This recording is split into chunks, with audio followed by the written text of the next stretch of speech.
শুভ সন্ধ্যা। আজ পহেলা মে, মহান মে দিবস। আজকের দিনটি একটি ক্যালেন্ডারের লাল দাগের কোনো তারিখ নয়, শুধু আজকের দিনটি বিশ্বের সকল শ্রমজীবী মানুষদেরকে উদযাপন করার জন্য একটা দিন, তাদেরকে সম্মান দেখাবার একটি দিন। এবং সেই দিনটায় আপনাদের সবাইকে স্বাগত জানাচ্ছি নেক্সাস টেলিভিশনের লেডিস ক্লাবের আড্ডায়।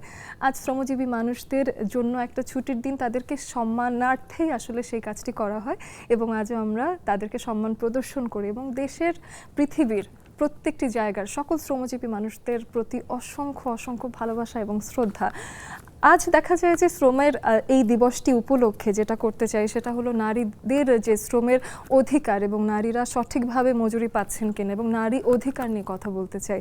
সেই কারণে নারীর অধিকার এবং মর্যাদা নিয়ে কথা বলতে আমাদের সাথে দুজন এসে যুক্ত হয়েছেন। চলুন পরিচয় করিয়ে দিই তাদের সাথে। শুরুতে আমাদের সাথে আছেন ডক্টর আলো আরজুমান বানু, সহকারী অধ্যাপক, লেখক এবং সংগঠক। আপু, অনেক অনেক স্বাগত জানাই। ধন্যবাদ। তার পাশে আছেন নাসরিন সুলতানা আপু, তিনি সম্পাদক এবং সম্পাদক হলো প্রিয় পাতা থেকে এসেছেন। আপু, স্বাগত জানাই লেডিস ক্লাবে। জি, আসসালামু আলাইকুম।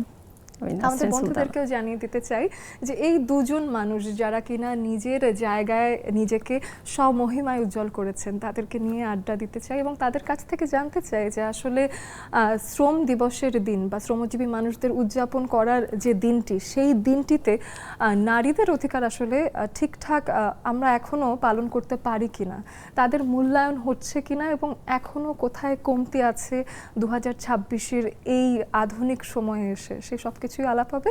আপনাদের কথাও জানতে চাই।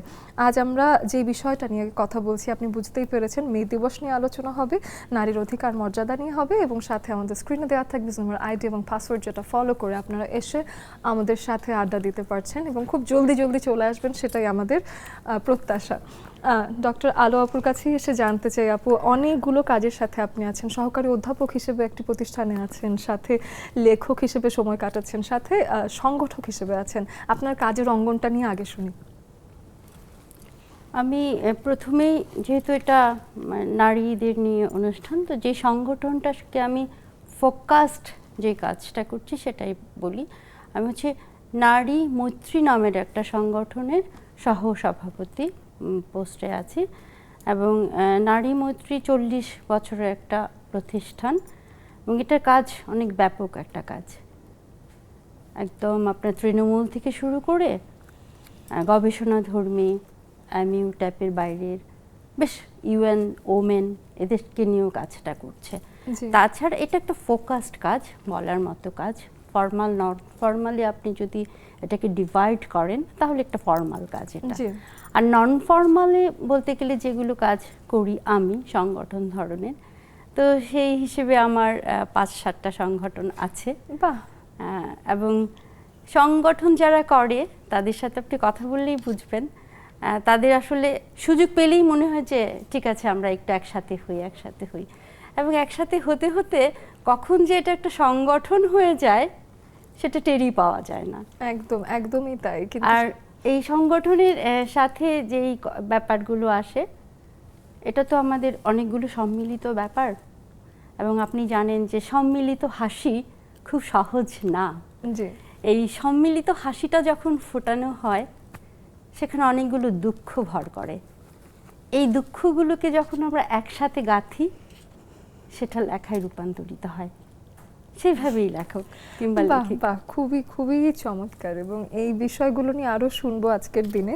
সাথে আজ কিছু কঠিন আলাপও করতে চাই, কারণ 2026-এ এসেও আসলে অনেক কিছুই আধুনিকায়ন হয়নি যতখানি আমরা ভেবেছিলাম।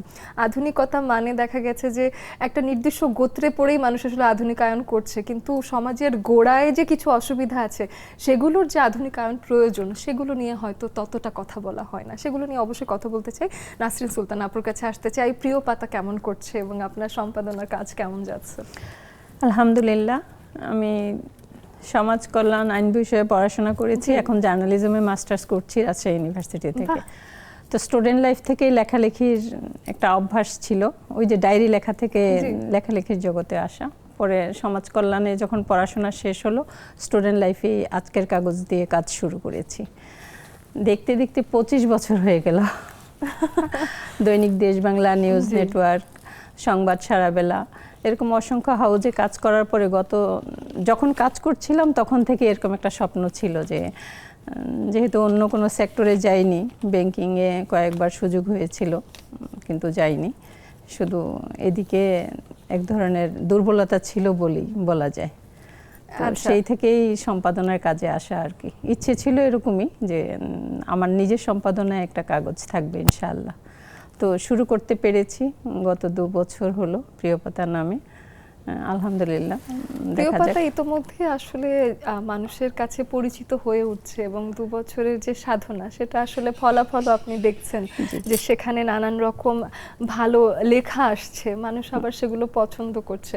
তো সেই ক্ষেত্রে নিজের ব্যাংকিং অঙ্গন আমরা সবসময় ভাবি যে এটা একটা সেফ জব, মানে একবার আপনি যখন ব্যাংকিংয়ে জয়েন করে ফেলবেন তারপরে এখান থেকে প্রমোশন হয়, না হলেও একটা স্টেবল লাইফ থাকে, তারপরে অনেকেই সেটা ভাবেন। তো এই সেফ লাইফটা ছেড়ে চ্যালেঞ্জিং লাইফে যে আসলেন, এই সময় ভয় লেগেছে আপনার?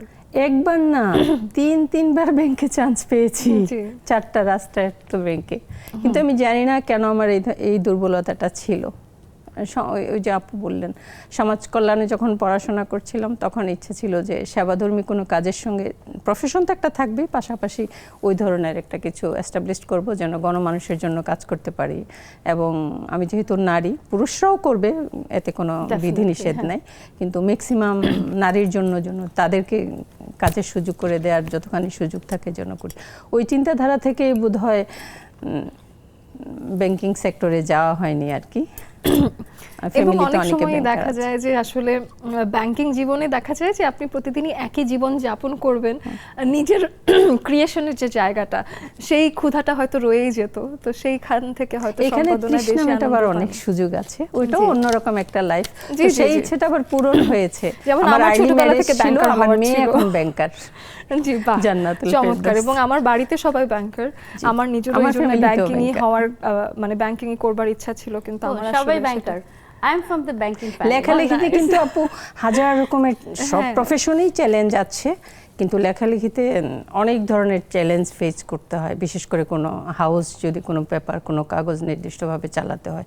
চাকরি করতে গেলে তো সেটা করতেই হয়, কিন্তু নিজে যখন সম্পাদনার কাজে যারা আছেন বা যাবেন, অনেক বেশি চ্যালেঞ্জ ফেস করতে হয়। তারপরে একটা স্যাটিসফ্যাকশনের জায়গা, ওই যে চাওয়া, স্বপ্ন পূরণ, গণমানুষের জন্য কাজ করা। অন্যান্য সেক্টরে যারা করে সেটাও গণমানুষের কাজ। এখন যার যেদিকে স্যাটিসফ্যাকশন, যার যেদিকে চাওয়া, আর যেহেতু লেখালেখিটা একটা ছিল, চাওয়া ছিল, স্বপ্ন ছিল, ইচ্ছে ছিল, ছোটবেলায় ডায়েরি লিখতাম, এটা করা যায়। এবং অনেকের মনের কথা ওই প্রিয়পাতার মাধ্যমে আসে, লেখালেখির মাধ্যমে আসে। প্রিয়পাতার কথা ব্যাংকে জব করলে হয়তো, ব্যাংকে জব করলে হয়তো অনেকের ক্যালকুলেটিভ জীবন দেখতাম, হিসাব দেখতাম, টাকা পয়সা দেখতাম। এখানে বসে অনেকের অসংখ্য মানুষের আবেগ অনুভূতির জায়গাটা টাচ করতে পারছি, আমার কাছে মনে হচ্ছে আর কি। আমার নিজেরও ভালো লাগছে। কখনো কখনো মনে হয় যে অর্থনৈতিকভাবে হয়তো আরো নিশ্চিত লাইফ ছিল, আরো ক্যালকুলেটিভ হতে পারতাম। তো সবাইকে দিয়ে তো আর সবকিছু হয় না, এত ক্যালকুলেশন চাইনি আর কি। মনের ক্ষুধা মিটাতে চেয়েছি লেখালেখির মাধ্যমে। এটাই আমার মনে হয় যে এই ধরনের প্রফেশন, যেমন সোশ্যাল ওয়ার্ক করেন, আর এটা ভালো লাগছে যখন কথা আপনার একটা লেখা নিতে পারবো, আপনার অনুভূতিটা পাবো, আবার একটা লেখা নিতে পারবো, আবার তো ইউনিভার্সিটির শিক্ষক থেকে ইনশাআল্লাহ সবারই আছে আমার কাগজে লেখা। যেমন আমার শ্রদ্ধাভাজন শিক্ষক গোলাম রহমান স্যারের আছে, ডক্টর সামাদ স্যারের আছে, সেলিনা হোসেন আপা এটার সঙ্গে আছেন, এক্স ডিজি নুরুল হুদা ভাই ছিলেন, এরকম অনেকেই আছে। আবার একটা বাচ্চাও আছে কলেজের। তো আমার মনে হয় অনুভূতির সমন্বয় করার চেষ্টা করছি, কতটুকু পারবো। জি জি, অবশ্যই অবশ্যই। সাথে আপু যেহেতু সংগঠন চালান, তো সেই ক্ষেত্রে আমার মনে হয় যে খুব প্যাশনেট না থাকলে সেই ধরনের কাজ আসলে চালিয়ে যাওয়া যায় না। কারণ সংগঠন মূলত আমার কাছে মনে হয় যে মোস্টলি এটা মনের ইচ্ছা থেকে করতে হয়। এখান থেকে কেউ অর্থনৈতিকভাবে লাভবান হওয়ার জন্যও কেউ সংগঠনের সাথে যুক্ত থাকে না, এবং সমাজের প্রতি বা নিজের কারো উপকার করার যে একটা মন মানসিকতা। আমি এটাকে ইচ্ছা বলবো না, আমি এটাকে বলবো প্রাণপূর্ণ ভালোবাসা। আপনার এটা যদি প্রাণের মধ্যে প্রথিত না থাকে, তাহলে শুধু ইচ্ছে দিয়ে হবে না। এটা একদম। একদম ভালোবাসার একটা জায়গা। একদমই তাই। তো সেই জার্নিগুলো নিয়ে শুনবো অবশ্যই আমাদের বন্ধু যারা আছেন, আমাদেরকে টেলিভিশনে দেখছেন, একই সাথে দেখছেন আমাদেরকে আমাদের social media platform Facebook page Nexus television, Nexus lifestyle, দুটো জায়গাতেই, এবং সেখানেও আপনারা যুক্ত হয়ে কমেন্ট করতে পারেন এবং সাথে অবশ্যই যুক্ত হয়ে যাবেন আমাদের জুমের আইডি এবং পাসওয়ার্ড নিয়ে সেই আড্ডায়। এখন নিয়ে নিচ্ছি একটা বিরতি, ফিরে এসে অনেক আড্ডা হবে, সাথেই থাকুন। বিরতির পরে আবারও সবাইকে স্বাগত জানাচ্ছি নেক্সাস টেলিভিশনের লেডিস ক্লাবের আড্ডায়। এবং লেডিস ক্লাবের আড্ডায় আজ একে তো মে দিবস নিয়ে কথা বলতেই চাই। সকল শ্রমজীবী মানুষ যারা আসলে কাজ করছেন, দেশের অর্থনীতিতে একটা বিশাল ভূমিকা রাখছেন এবং সাথে একটি দেশকে গড়ে তোলার জন্য যত রকমভাবে কাজ চলছে একে অন্যের পরিপূরক।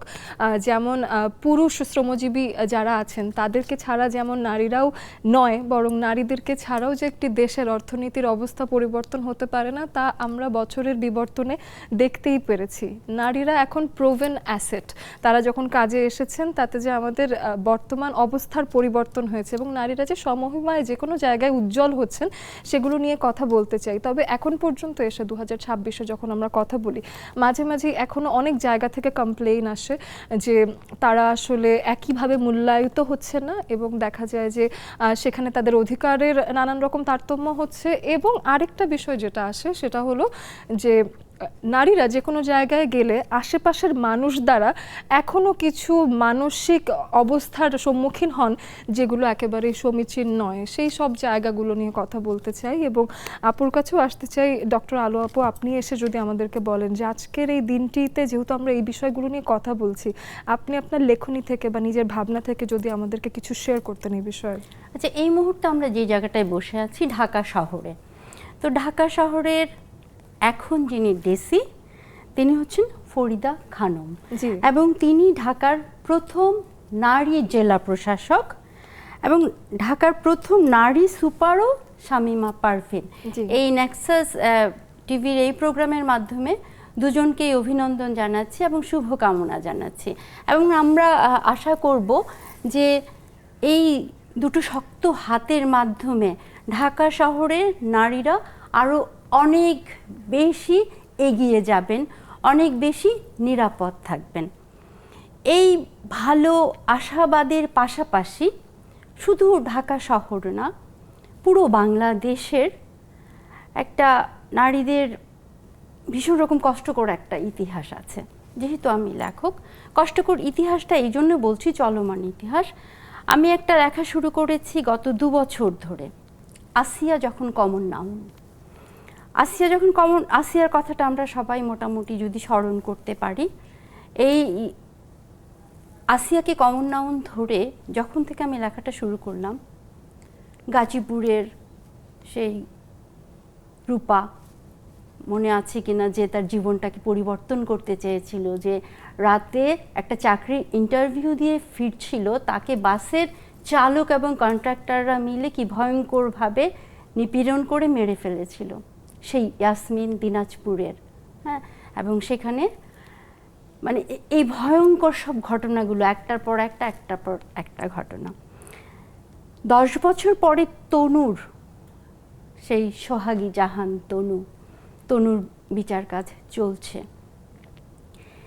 এই যে নির্মম যেই বাক্যগুলো, যেই শব্দগুলো, সেই কষ্টের মুখগুলো আমাদের উচ্চারণ করতে হয়, তখন আর হৃদয়ে কোনো ভালো কিছু থাকে না, শুভ কিছু থাকে না, কিন্তু তারপর আমাদের এগিয়ে যেতে হয়।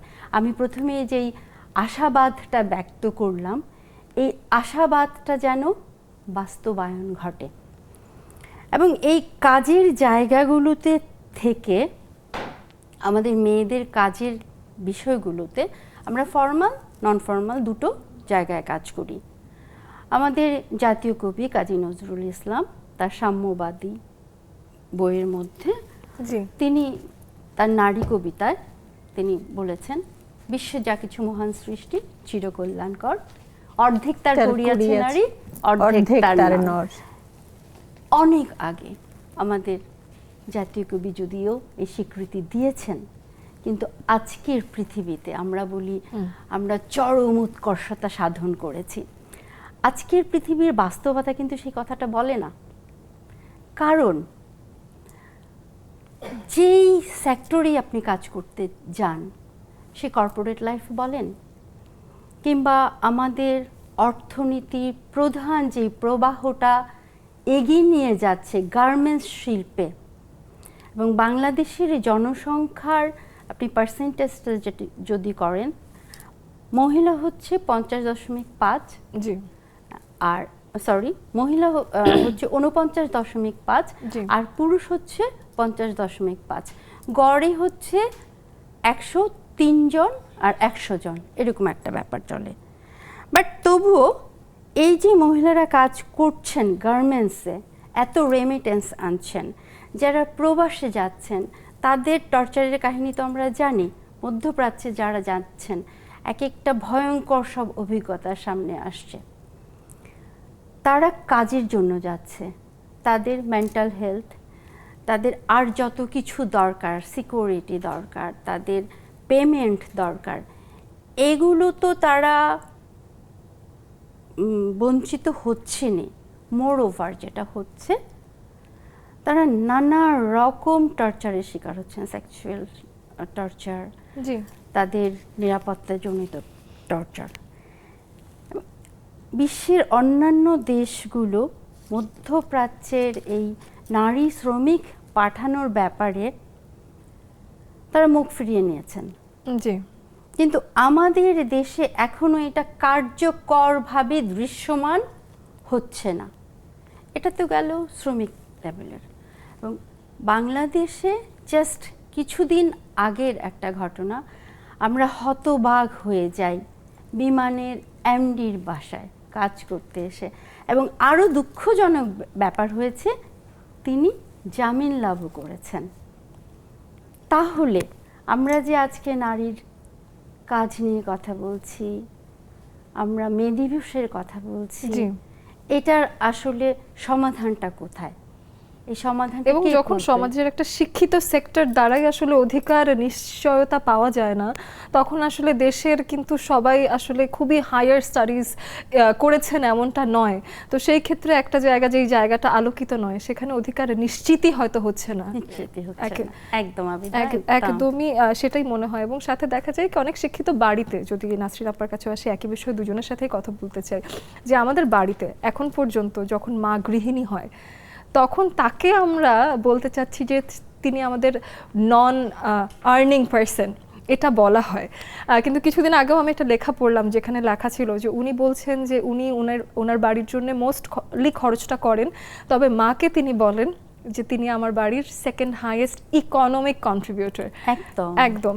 তো সেই বিষয়টা উনি এভাবেই লিখেছিলেন যে ইকোনমিক কন্ট্রিবিউটর এই অর্থে, কারণ তিনি যেভাবে সার্ভিসটা দিচ্ছেন, তিনি আর্ন করছেন না, তবে উনি অনেক টাকা বাঁচানোর মতো কাজ, যেটা পুরোটাই ফ্যামিলিতে তিনি প্রোভাইড করছেন। কিন্তু মায়েদেরকে কিংবা আমাদের পরিবারে যিনি কাজ না করে আছেন, তাকে একটা কথা বলে দেওয়া, তুমি বুঝবে না, কিংবা তুমি কি জানো কাজের ব্যাপারে, এই কথাগুলো খুব সহজে বলে দেওয়া হয়। আমি তোমাকে একটু ইন্টারাপ্ট করি। জি, জি। আমার একটা বই জাস্ট প্রেসে আছে, আসবে মাসখানেকের মধ্যে।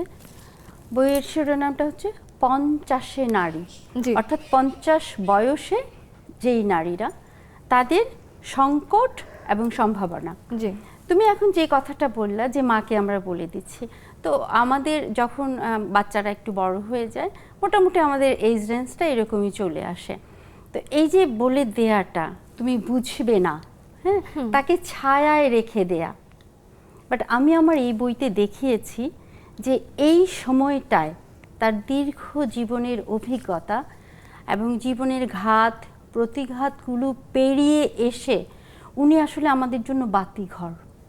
এবং আমাদের সরকার, আমাদের সমাজ, আমাদের পরিবার যদি ওনাদেরকে ঠিকভাবে ফ্যাসিনেটেড করতে পারেন, যদি সেই সুযোগটা দিতে পারেন, তারা মহামূল্যবান সম্পদ আমাদের একেবারে জন্য। একেবারে। নাসরিন আপুর কাছে এই বিষয়ে আসলে শুনতে চাই, জানতে চাই যে দেখা যায় যে বাড়ির যেই মানুষটা আসলে আমাদেরকে ছায়া দিয়ে রাখেন, সেই মানুষটাকে আপু যেভাবে বললেন যে তাকে ছায়ায় ফেলে রাখা, এবং সাথে দেখা যায় যে ঘর থেকে যদি আমি নিজের মায়ের অধিকার, বা একজন গৃহিণী যিনি বাড়ির মূল কর্তা, আসলে তো তিনিই কর্ত্রী, তাই তো? তো সেই ক্ষেত্রে সেই মানুষটার অধিকারই যখন আমরা ঘরোয়াভাবে নিশ্চিত করতে না পারি, বাইরে গিয়ে অধিকার নিয়ে কথা বলাটা আসলে কতখানি যুক্তিসঙ্গত? সারা বিশ্বজুড়েই এই 21st সেঞ্চুরিতে এসেও নারীর অবস্থা নাকাল। এই জন্য নাকাল, শ্রম, অধিকার, এই যে মা, পরিবারে যে মা থাকেন, মার যে যোগ্যতা, শুধু যে সে মা, এই যোগ্যতাটাই অনেক বড় যোগ্যতা। তারপরে কি করছেন, ইনকাম করছেন কিনা, সেই প্রশ্নটা একেবারেই অবান্তর। একজন মার যেই ম্যানেজমেন্ট ক্যাপাবিলিটি, সকাল থেকে সন্ধ্যা পর্যন্ত 365 দিন যে রোল উনি প্লে করেন, রোজগার দৈনিক একটা চাকরি করে যা আর্ন করেন, সেটার সম্পূর্ণরূপে যে সুষ্ঠু ব্যবস্থাপনাটা কিন্তু মার মাধ্যমেই হয়। আত্মীয় স্বজন, পরিবার, বন্ধু বান্ধব, অসুস্থ মানুষ, ছোট সন্তান, পরিবারের বয়োজ্যেষ্ঠ যারা থাকেন, তাদের সব কিছু তো মাকেই করতে হয় এবং মার গাইডেন্স, মার দিক নির্দেশনাই হয়ে থাকে। দুঃখজনক হলেও সত্যি যে 21st সেঞ্চুরিতে এসেও আমরা আশানুরূপ, হয়তো আমাদের অনেক রকম পরিবর্তন এসছে, কিন্তু কাঙ্ক্ষিত পরিবর্তন এসছে বলে এখনো মনে করি না একেবারে। এবং কাজের জায়গায় যতখানি আমরা অধিকার নিশ্চিত শ্রমের করতে যাই, স্বীকৃতি, যেমন একজন সব মাই কিন্তু মা, আবার সবাই মানে গ্রাসরুট লেভেলে যারা আছেন, আমার আপনার তাদের মধ্যে কোনো পার্থক্য নাই। তারপরে অবস্থানগত, জায়গাগত, স্থানভেদে তো একটা পার্থক্য স্বীকার করতেই হবে। যারা সম্পূর্ণ পারিবারিক দায় দায়িত্ব পালন করার পরেও, যে যারা কৃষিকাজ করেন, কৃষাণী হিসাবে যে মায়েরা যে ধরনের দায়িত্ব পালন করেন, সেই সমস্ত দায়িত্বের তো কোনো স্বীকৃতি, কোনো অ্যাসেসমেন্ট, আমি বস্তুগত বা অর্থনৈতিক স্বীকৃতির কথা বলছি না, মর্যাদাগত যে স্বীকৃতিটা, একটা ট্রেন্ড কিন্তু আমাদের সমাজে প্রচলিত আছে, কি করো, কি এমন কাজ তুই সারাদিন ঘরে বসে করোটা কি? সেটা কিন্তু একজন এডুকেটেড কেউ শুনতে হয়, সেটা কিন্তু একজন ওয়ার্কিং লেডিকেও শুনতে হয়। ওই যে গ্রাসরুট লেভেলের সারাদিন সংসার দেখছেন, এবং একজন ওয়ার্কিং লেডিকেও বাড়িতে গিয়ে সংসার করতে হয়, এবং সে কোনো একটি কাজ না হলে তাকে যেমন প্রশ্নবিদ্ধ করা যায়, বাড়ির পুরুষ মানুষটাকে হয়তো অতখানি প্রশ্ন করা যায় না। ওই ট্রেন্ডটাই তো নাই আমাদের সমাজ ব্যবস্থা, আমাদের ওই পারিবারিক শিক্ষাটাই নাই। আমি কাউকে ছোট করার জন্য বলছি না, কেন আমরা তো সত্যি কথা ছোটবেলা পারিবারিক ওই ধরনের শিক্ষার মধ্যে দিয়েই যাই, যে ছেলে মেয়ের মধ্যে যতই বলি একটু পার্থক্য, বৈষম্যের কথা বললে একটু বৈষম্য, কেন ছেলে মানুষ রেস্ট করবে, ভালো থাকবে, কষ্ট হয়েছে। আমার আপনারও দেখা যাবে অনেক সময় যে আমরা ব্যাগটা রেখে আগে কিচেনে যাই, কাজ অনেকে যদি নাও করে থাকে ডিরেকশন দেওয়ার জন্য, যে সারাদিন কি চলবে, রাতে কি খাবে, সকালে কি খাবে, বাচ্চা কি খেলো, এবং ঘর গোছানো আছে কিনা, তারপরে যারা গেস্ট এসছে সব ঠিকঠাক আছে কিনা। কিন্তু একজন পুরুষ মানুষের জন্মগতভাবেই এটা জেলাস না, কিন্তু পারিবারিক রীতিটাই বোধহয় যুগ যুগ ধরে এরকম চলে আসছে। সামাজিক কাঠামো, কাঠামো হয়ে গেছে এবং পারিবারিক কাঠামো সমাজে এটা নির্ধারণ তৈরি করে দিয়েছেন, নির্ধারণ করে দেননি, সমাজে এটা তৈরি। শিক্ষিত দিনে এসে অনেক অনেক চেঞ্জ এসেছে, অনেক কাঙ্ক্ষিত পুরুষ যারা কাজে হাত দিতে পছন্দ করেন, না চেঞ্জ এসেছে, কিন্তু কাঙ্ক্ষিত পরিবর্তনটা তবে 21st সেঞ্চুরিতে আসেনি। কাঠামোটা তৈরি হওয়ার কারণে যিনি এটা করছেন তাকে আমরা খুব ওভার এস্টিমেট করছি। যেমন আমিও ঘর গুছাচ্ছি, কিন্তু একজন ছেলে যখন ঘর গুছাচ্ছে তখন এটাকে খুব হাইলাইট করে দেখানো হয়। আচ্ছা, এরকম আছে কিন্তু সংখ্যায় কম আর কি। জি, কিন্তু সে কিন্তু আমার কাজটাই করছে, একই কাজ করছে, তারও ঘর এবং সেই করছে। কিন্তু একটি ছেলে করার কারণে আশেপাশের মানুষ দেখে বলে সে কিন্তু ঘরের কাজ করে, কিন্তু সেটা একটা বাহবার বিষয় হয়ে যায়, অথচ এটা একটা জেনারেল দৃষ্টিভঙ্গিটাই যে কথাটা, নিত্য নৈমিত্তিক যে কাজগুলো আমরা করছি, সেই কাজটার কিছুটা করছেন উনি, বাট সেখানে তিনি ধন্যবাদ পাচ্ছেন, সেখানে তিনি অভিনন্দিত হচ্ছেন, এবং নারীরা করলে সেটা তো এটাই তো স্বাভাবিক, বাংলাদেশে বেশি আর কি, সারা বিশ্ব জুড়ে এই অবস্থাটা আছে। আমার মনে হয় এটা পুরো বিশ্ব জুড়ে, মানে বাংলাদেশ এখনো আলোচনা হয় না, আমাদের থার্ড ওয়ার্ল্ড কান্ট্রি বলে আমাদের এখানে বেশি ফেস করতে হচ্ছে, কথা বলা হয় এটা নিয়ে, কিন্তু পুরো পৃথিবীতেই আমার মনে হয় যে এরকম হয়। এবং মাকে তার রোল প্লে করতে হয় ঘরে বাইরে সব জায়গায়, বাবাকেও করতে হয়, কিন্তু মার একেবারে নির্ধারিত অবধারিতভাবে কিছু আছে, যেটা আছে, এবং সেটাতে আপনি আলাদা করে কোনো প্রশংসা পাবেন না, কারণ এটাই তো আপনার কাজ। ওই যে পারিবারিক কাজ, ওটাই তো আপনার কাজ। ওই যে না, ওটা তো পারিবারিক শিক্ষা, আমরা তো ওটা শিখে বড় হইনি।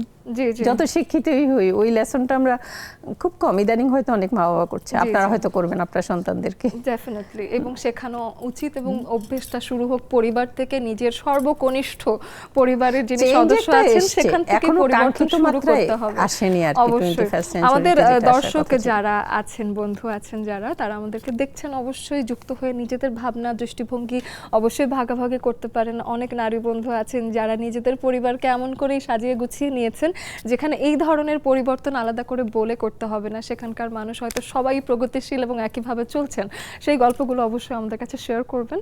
এবং এখন নিয়ে নিচ্ছি একটা বিরতি, ফিরে এসেছি কিছুক্ষণের মধ্যেই। এবছরের মহান মে দিবসের যে মূল প্রতিপাদ্যটা সেটি এরকম, শ্রমিক মালিক ঐক্য গড়ি, উন্নত দেশ নিশ্চিত করি।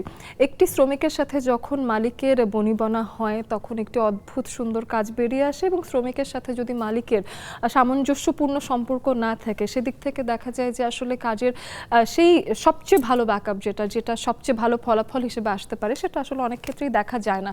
এবং মালিকের সাথে শ্রমিকের যে ধরনের একটা বিভেদ আমরা খুব বেশি ফোকাস করি, সেটার কারণে আসলে সমাজের ঐক্য নষ্ট হয়, দেশের অর্থনীতিতে সেটার যে প্রভাব আছে সেটা আসলে দূরদর্শিতার সাথে দেখলে বোঝা যায়।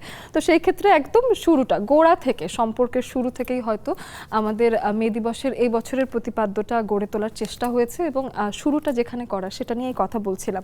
তবে এই মে দিবসের পেছনে আরও বড় একটি হিস্ট্রি আছে, যদি ডক্টর আলো আপুর কাছে আসতে পারি। এবং মে দিবস একদম শুরু হয়েছিল 1886 সালের দিকে, শিকাগোতে এটা নিয়ে কথা হয়েছিল। তো সেই শুরুটা নিয়ে যদি আপনি বলতেন যে আসলে কেন সেটার প্রয়োজন ছিল, বা সেই সময় যেটা শুরু হয়েছিল সেই ভাবনা বা ঘটনাটা। ধন্যবাদ অহনা। মে দিবস বা আন্তর্জাতিক শ্রমিক দিবস এটা প্রতি বছর 1 মেতে পালিত হয়।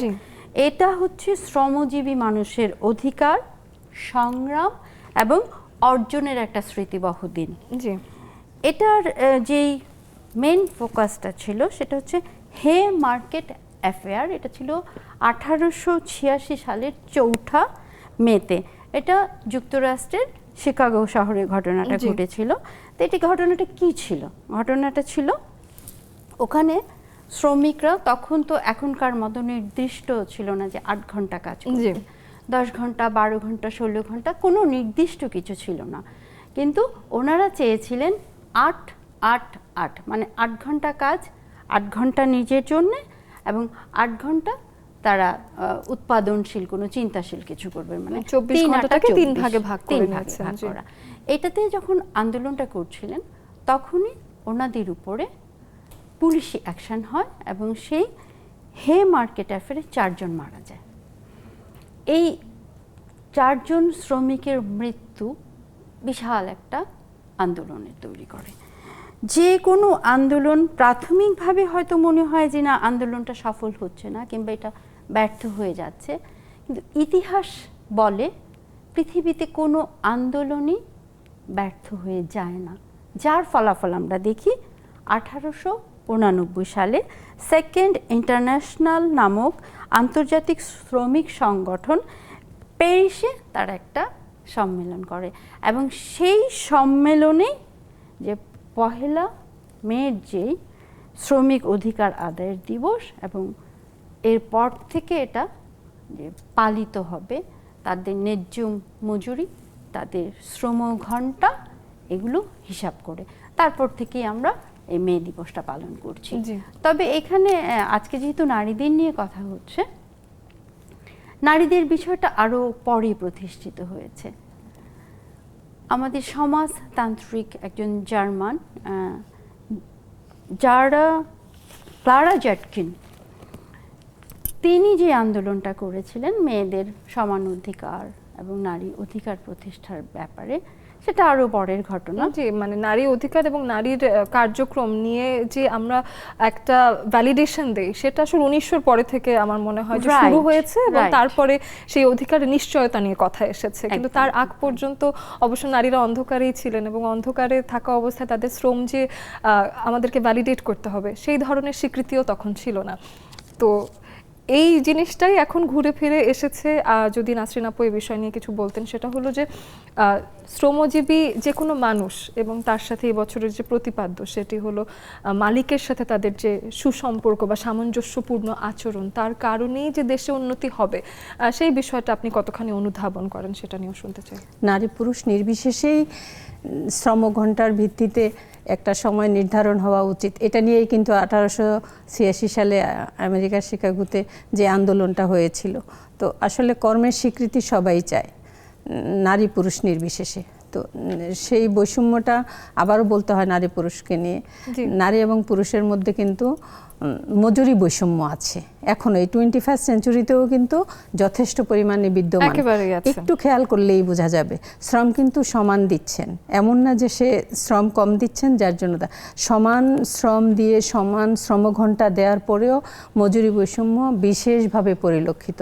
তো আমরা একটা দেশের প্রায় অর্ধেক জনগোষ্ঠীকে এই ধরনের ডিপ্রাইভ করে রেখে আমরা কতটুকু শারীরিক, মানসিক, সামাজিক দেশের সার্বিক উন্নতি করতে পারবো, এটা ভেবে দেখার মতো সময় এখন এসছে। এতদিন যা হয়েছিল হয়েছে।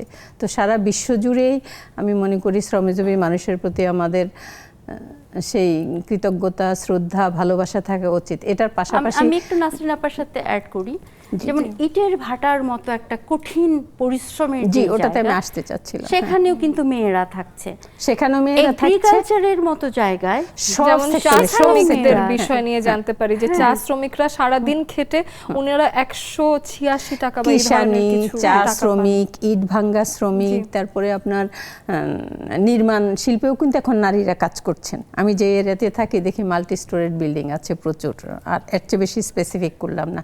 সেখানে নারী পুরুষ নির্বিশেষে সমান তালে কিন্তু ইট ক্যারি করতেছে উপরে, তারপরে আপনার সিমেন্ট বালি মিলাচ্ছেন। কিন্তু দেখা গেছে দিন শেষে ছেলে শ্রমিকের মজুরি বেশি এবং নারী শ্রমিকের মজুরিটা একরকম, নারী শ্রমিকের মজুরিটা আরেক রকম।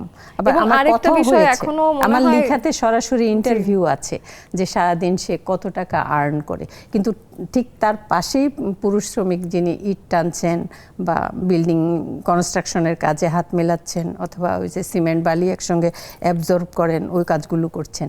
কিন্তু ভালো মানের একটা পার্থক্য আছে। তারপরে গার্মেন্টসে একেবারে সাথে আরেকটা বিষয় প্রচলিত আছে যে নারীরা যখন উপার্জনক্ষম আছেন, উনি বাড়িতে গিয়ে সে যদি বিবাহিত হয় স্বামীর হাতে উপার্জনটি তুলে দিতে হয়, অথবা সে নিজের ইচ্ছে মতো খরচ করতে পারে না, নিজের টাকার হিসেবটা দিতে হয়। ওই পয়েন্ট অফ ভিউ থেকেই বলেছি যে 21st সেঞ্চুরিতে এখনো কাঙ্ক্ষিত মাত্রায় কোনো রকম পরিবর্তন আসেনি। তো এই কথাগুলি বলতে গেলে এক পেশে হয়ে যায় যে আমাদের জেলাসটা শো হয় না, কিন্তু লজিকটা এস্টাবলিশ করতে গেলে গভীরভাবে চিন্তা করলে এটা জেলাস না। এখনো বারবারই বলতে চাই যে আমরা একটা প্রগতিশীল পুরুষ সমাজ পেয়েছি, এটা অবশ্যই আছে, কিন্তু দেশের কোনো একটা সেক্টরে এখনো এমন একটি ব্যবস্থা প্রচলিত আছে, কাঙ্ক্ষিত মাত্রায় হয়নি বলে তো বিষয়টা নিয়ে এখনো ভাববার অবকাশ রয়েছে। এবং কিছু জায়গায় এই ভাবনার আধুনিকায়ন হয়নি, যেটা নিয়ে আমার যে পিএইচডি থিসিস এটা ছিল নারী শিক্ষার উপরে। জি। তো নারী শিক্ষার সরকারি ও বেসরকারি উদ্যোগটা, বেসরকারি ও ব্যক্তি উদ্যোগ, তো এখানে যখন নারীরা শিক্ষাটা শুরু করেছে, হাতে হাত রেখে হাতে হাত ধরে যারা টেনে তুলেছে তারা কিন্তু আমাদের পুরুষরাই, তাদের ভাই, তাদের সহযোগিতা তো আছে, হাজবেন্ড, ভাই, বেরাদর। পুরুষের কন্ট্রিবিউশন অস্বীকার করার মতো কোনো সুযোগই নেই, করছি না সেটা আমরা। বাট এখন আমাদের আপনি যে একবিংশ শতাব্দীর কথা বলছেন, আমি এটাই বলছি যে এত দূর এসেও এখনো কাঙ্ক্ষিত মাত্রায় আমরা কাঙ্ক্ষিত জায়গায় পৌঁছতে পারিনি, এটা নিয়েই কথা। আমারও সেটাই কথা। এখনো কেন? এই যেমন চা শ্রমিকদের এত শ্রম বৈষম্য, মজুরি বৈষম্য, চিন্তা করলে যে এই সময়ে এসে একটা ডিম খেতে 20 টাকা লাগে, এখনো ওদের যদি আপনি ডেইলি পারিশ্রমিক চিন্তা করেন, মানে সেটা কোনোভাবে আপনার বিবেচনায় আনতে পারবেন না। হাউ ইজ পসিবল একটা মানুষের জীবনযাপন, জীবিকা কিভাবে হয়, অথচ সে পরিশ্রম কিন্তু 16 আনা দিচ্ছে, কোনো অংশে কোনো রকমের ব্যত্যয় ঘটছে না। যে একেবারেই তাই। এদিকে আমাদের জুমে অনেক বন্ধুরা চলে এসেছেন, আমি একটু জুমের সবার নামগুলো বলে বিরতিতে যেতে চাই। আমাদের সাথে ওদিকে পরমা আপু আছেন, নাহিদা আপু আছেন, আমাদের সাথে মিষ্টি আপু যুক্ত হয়েছেন, তারপরে ওপাশে আমাদের সাথে আমি যদিও দেখতে পাচ্ছি না, ওই পাশে যে আপু যুক্ত হয়েছেন ওনার নামটা ওখানে লেখা নেই আমার মনে হয়, সোনিয়া আক্তার। সোনিয়া আপুকে তো দেখতে পাচ্ছি, সোনিয়া আপু আছেন, তার আগে একজন আছেন যার নামটা, ওনার নামটা লেখা নেই, এবং আমি এসে কথা বলছি, অবশ্যই তাদের সবার সাথে আলাপ হবে। ফিরে এসে বিরতির ওপারে এসে আমরা জুমেও কথা বলার চেষ্টা করব, সাথে আমাদের ইতি টানার দিকেও আসলে যাব, তবে আড্ডা চলবে, অবশ্যই সাথেই থাকুন। মে দিবসে কথা বলতে চাই সকল রকম শ্রমজীবী মানুষ নিয়ে, তবে লেডিস ক্লাবে নারী অধিকার এবং মর্যাদা নিয়ে আলাদা করে আলাপ করতে হচ্ছে, কারণ একটাই যে এখনো অনেক জায়গায় পুরুষ শাসিত সমাজের কিছু ছোঁয়া রয়ে গেছে, যেই ছাপের কারণে কিছু, এখনো বলবো যে কিছু জায়গায়, সমাজের কিছু জায়গায়, পৃথিবীর কিছু কিছু জায়গায় এখনো কিছু জায়গা রয়েছে যেখানে নারী অধিকার সম্পর্কে মানুষ একেবারেই অজ্ঞাত এবং তারা দেখা যায় সেটাকে একেবারেই ভ্যালিডেট করতে চান না। তো সেই জায়গাটা এখনো কেন আছে সেই বিষয় নিয়ে কথা বলতে চাই। এবং নারীরা যেমন কর্মক্ষেত্রে গেলে হেনস্থার শিকার হন, অনেক সময় নারীরা যে কোনো জায়গায় কাজে যেতে ভয় পান যে ওখানে গেলে যদি আমাকে যৌন হেনস্থা করা হয়, তো সেই ক্ষেত্রে আমি এই ঝামেলা থেকে দূরে থাকি। এমন অনেক ঘটনা হয়েছে যেখানে আমার মনে হয়েছে যে ওনার অ্যাপ্রোচ ঠিক নেই, তো আমি কাজটা চাই না। হয়তো আমি বেকার, কিন্তু কারো অ্যাপ্রোচ ঠিক নেই বা কথা বলার ধরন আমার পছন্দ হয়নি, তা আমি বলেছি না, এই ঝামেলা তো আমি চাই না, তা আমি যাব না। আই কন্ট্যাক্ট ঠিক নেই, উনি এমন একটা শব্দ বলে বসলেন যে শব্দের কারণে আমার মনে হলো না, এনার সাথে আমি কাজ করবো না। কিন্তু ছেলেদেরকে কিন্তু মেয়েরা এটা বলে বসলে ওনারা জানেন যে আই ক্যান ট্যাকল দিস, মেয়েরা চাইলেই সেটা ট্যাকল দিতে পারে না। ষষ্ঠ ইন্দ্রিয় এত প্রখর, সে বুঝতে পারে চাহনি দিয়ে। একেবারে। আপুর লেখা নিয়ে অবশ্যই আগে একটু কথা বলতেও চাই। আপুর বই নিজের লেখা থেকে কিছু পড়ে শোনাবেন আমাদের আজকে? আমার কবিতার বই এখন পর্যন্ত 5টা। জি। আমার গবেষণাধর্মী বই একটা, উপন্যাস আছে একটা, এবং একদম অ্যাবসুলেট নারীদের নিয়ে 50 নারী, এটা প্রেসে আছে, আগামী মাসে আসবে। এটা একদম আউট অফ বক্স একটা কথাবার্তা বলা, এটা পডকাস্ট। তুমি যেটা বলছিলে যে এখানে আমার অসুবিধা, আমি হয়তো বেকার, আমি বসে আছি, কিন্তু আমি ওখানে যাব না। তো আমার এই পডকাস্টে একটা কোশ্চেন ছিল যে এই যে নারীদের ভয়, একজন নারী যদি রাত 11টায় কিংবা 10টার পরে সে বাইরে যায়, সে ভয় পেতে পারে যে সে ফিজিক্যালি ইনসাল্ট হবে কিনা, আমি ওই শব্দটা বলতে চাচ্ছি না। কিন্তু একজন ছেলে কি করবে? সে বড়জোর তার টাকাটা নিয়ে যাবে, সে ছিনতাই হবে। এই যে একটা ভয়, এই ভয়টা আমাদের একদম মনে হয় কষে কষে ঢুকে গেছে। আমি তাদেরকে বলেছিলাম, সেই পডকাস্টে আমি বলেছিলাম যে এই ভয়টা কিন্তু আমাদের এই সমাজের সৃষ্টি। কারণ হচ্ছে রাস্তায় পাগলা কুকুর কিন্তু কামড়ায়, পাগলা কুকুর কামড়ালে কি করি আমরা? সেই পাগলা কুকুরটাকে মেরে সরিয়ে দেই। কিন্তু আমাদের সমাজ, আমাদের আইন, আমাদের বাস্তবতা এখন পর্যন্ত আপনি কি দেখাতে পারেন যে সেই ভয়ঙ্করভাবে নির্যাতিত মেয়েটা একটা ফাঁসি হয়েছে? কেউ কি কখনো বলেছে যে এই তাকে ধর্ষণ শব্দটা উচ্চারণই করতে হলো, তাকে আমরা ফাঁসি দিচ্ছি, তার নিপীড়নকারী যিনি তাকে আসলে এই ধরনের শাস্তি দেয়া হয় না, বরঞ্চ উল্টোটাই হয় সোসাইটিতে। মেয়েটাকে নিপীড়ন করে করে মেয়েটাকেই দেখা যায় যে সে যাতে মৃত্যুর কাছে চলে যায়, এমন একটা ঘটনা হয়ে যায়। আজকে আমরা যেটা কথা বলছি যে শ্রম, নারীর শ্রম ও মর্যাদা, নারীর শ্রম ও মর্যাদা, এই বিষয়টা নিয়ে কথা বলার আগে আমরা এই যে নারী যে একজন হিউম্যান বিং, এই কনসেপ্টটা আমাদের যদি আমরা আগে তৈরি করতে পারি যে হ্যাঁ, ও নারী না ও পুরুষ, এটা তো সৃষ্টিকর্তা তৈরি করে দিয়েছেন, সে যে একজন মানুষ, তার যে একটা মানবিক মর্যাদা আছে, এবং জাতিসংঘ কর্তৃক স্বীকৃত মানুষের কিছু ব্যাখ্যা আছে, সেটা সে পাচ্ছে কিনা, তাকে আমরা দিতে পারছি কিনা। একেবারে আমার মনে হচ্ছে আমাদের সময় কভার হয়ে যাবে এবং লেখাটা শুনতে পারবো না, তার আগে একটু জুমে শেষ করে আসি। আমরা একটু এসে যেটা চাই যে কোনো আমরা একটু বেছে বেছে এক দুইজনের সাথে কথা বলতে চাই। আমরা আকলিমা আপু কথা বলি, আকলিমা আপুর সাথে অনেকদিন কথা হয়নি, তার সাথে একটু বলে আসি। আকলিমা আপু।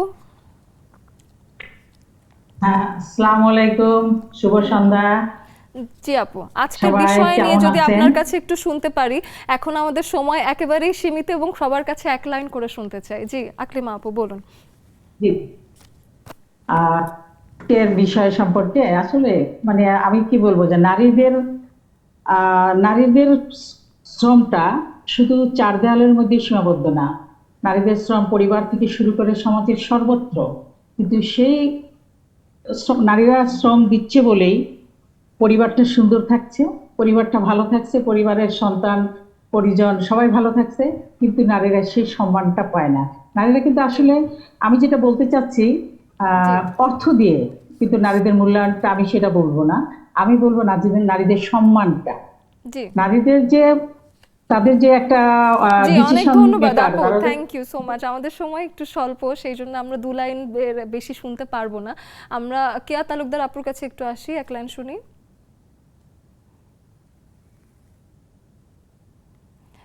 কেয়া তালুকদার আপুর আনমিউট হয়নি, আমি মিষ্টি আপুর কাছে চলে আসতে চাই। মিষ্টি আপু একটু আনমিউট করে কথা বলবেন, এর মধ্যে কেয়া তালুকদার আপু যদি মিউটটা ঠিক করতে পারেন।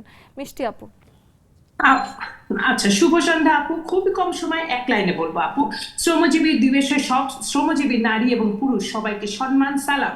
আর আমরা নারীরা শুধু নারীদের বেশি বেশি সম্মান চাবো না, আমরা নিজেরা অধিকার প্রতিষ্ঠা করার জন্য নিজেরা যোগ্য করে তুলবো, পুরুষদের সম্মান করব এবং চাইবো বেশি সম্মানের দরকার নেই, আমাদের প্রাপ্য সম্মানটা আমরা জানি পাই, আমাদের সামনে নেক্সট জেনারেশন জানি নারীরা পায়, আর কোনো নারী জানি কখনো বঞ্চিত না হয় আপু। ধন্যবাদ আপু। কেয়া তালুকদার আপুর কাছে আসবো, একদম 1 লাইন শুনবো। জি, আসসালামু আলাইকুম। আমার বান্ধবী নাসরিমা সুলতানা আছে, ওর অনুরোধে আসছি। আসলে অনেক ব্যস্ততা থাকে, এই জন্য আসা হয় না অনেকদিন। তো আজকে আন্তর্জাতিক শ্রম দিবস, লেবার ডে, কিন্তু বাংলাদেশের প্রেক্ষাপটে একজন চাকরিজীবী নারী এবং একজন গৃহিণী যে পরিমাণ সংসারে শ্রম দেয়, সেটা হলো মানে আনপেইড লেবার হিসেবে আমরা বিবেচনা করি আজ পর্যন্ত। হ্যাঁ, এত বছর আন্দোলন হয়েছে, মানুষ মারা গেছে আন্দোলনে। একদমই তাই, এবং এই বিষয় নিয়ে আমরা অলরেডি কথাও বলেছি। অনেক ধন্যবাদ বিষয়টি অ্যাকনলেজ করার জন্য। আমাদের সাথে আছেন হলো পরমা আপু, সোনিয়া আপু এবং সাথে নাহিদা নেলি আপু, মমি আপু যুক্ত হয়েছেন মাত্র। তবে একেবারেই সময় শেষের দিকে, আগামী সপ্তাহে আমি প্রমিস করছি যে অবশ্যই আপনাদের সাথে আমার আড্ডা হবে, কথা হবে। আমি এই পর্যায়ে যদি ছোট করে একদম বিদায় দিতে চাই, তো সেই ক্ষেত্রে নাসরিন আপুর কাছে একদম বিদায় সম্ভাষণ 1-2 লাইন শুনতে চাই। আপুর কাছে 1 প্যারা অবশ্যই শুনবো। বিশ্বজুড়ে এবং আমাদের দেশে নারী নিপীড়নের যে সমস্ত আইনগুলো আছে, আইন একবারে কম নেই।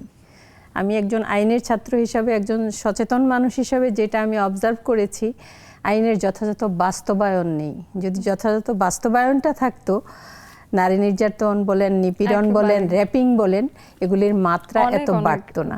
তো আমি পুরুষদের প্রতি শ্রদ্ধা রেখেই বলছি, বাবা ভাই সবাই যেন মাথায় এটাই রাখেন, বাইরে যারা কাজ করছেন, কর্মপরিবেশ তৈরি করার দায়িত্ব তাদেরও আছে, বাবা হয়ে, ভাই হয়ে, ঊর্ধ্বতন। আসতে চাই আলো আপুর কাছে। তো শুভকামনা। অনেক ধন্যবাদ আমাকে কিছু কথা বলতে দেওয়ার জন্য। তবে আমি একেবারেই, আমার কবিতা আছে, এটা 19 সালে প্রকাশ হয়েছিল কর্মজীবী নারীদের নিয়ে, যেটার আমি তাহলে বিদায় নিয়ে নেই, আপনার কবিতা শুনতে শুনতে শেষ করে দেব, ঠিক আছে? আমাদের আজকের দিনে আমরা নারী শ্রম এবং মর্যাদা নিয়ে কথা বলেছি, এবং এই বিষয়ে কথা আসলে বেশি বলতে চাই না, বরঞ্চ নারীদের প্রাপ্য সম্মানটুকু যাতে নিশ্চিত করতে পারি সেই বিষয়ে সকলকে কাজ করার অনুরোধ জানিয়ে বিদায় নিচ্ছি। বের হব একটি কবিতা শুনতে শুনতে আলো আপুর লেখা থেকে। আমি একদম শেষের 4 লাইন শোনাচ্ছি। আপনি একটু বেশি শোনান পুরোটা, যদি শুরু করতে চান, যতটুকু ইম্পর্টেন্ট। কর্মজীবী নারী, আমি লিখি মিতা আলী নামে, মিতা আলীর কর্মজীবী নারী। শুভ সকাল। ব্যস্ততায় দম ফেলানো দায়, নামাজ, নাস্তা, টিফিন, দুপুরের রান্না, অবশেষে হাঁসফাঁস গন্তব্য কর্মস্থল। আমি আলো দিদিমণি, শিক্ষা প্রতিষ্ঠানে ব্যস্ত সময়, তবুও নজর আটকে যায় নতুন ভবন নির্মাণ কর্মীদের জন্য নির্মিত অস্থায়ী বাঁশের বেড়ার রান্নাঘরে। ওখানে বড় বড় ফুলের নকশা আঁকা শাড়ির আঁচলে আগুনের উত্তাপে লাল হয়ে যাওয়া ঘরমাক্ত মুখ, মলিন হয়ে যাওয়া আঁচলের মাথায় মুছতে থাকা ঘাম। ওর নাম খায়রুন, স্বামী রিক্সা চালায়, সে বুয়া, বাচ্চা দুটো মায়ের কাছে, মানে মাকেও দেখভাল করতে হয়। অর্থাৎ খায়রুনের মাও কর্মজীবী নারী। আমি তখন বাড়ির পথে, বিথি প্রায় দৌড়তে দৌড়তে আসছে, ঘরকন্যা সেরে শিশুর দায়িত্ব পালন। অবশ্যই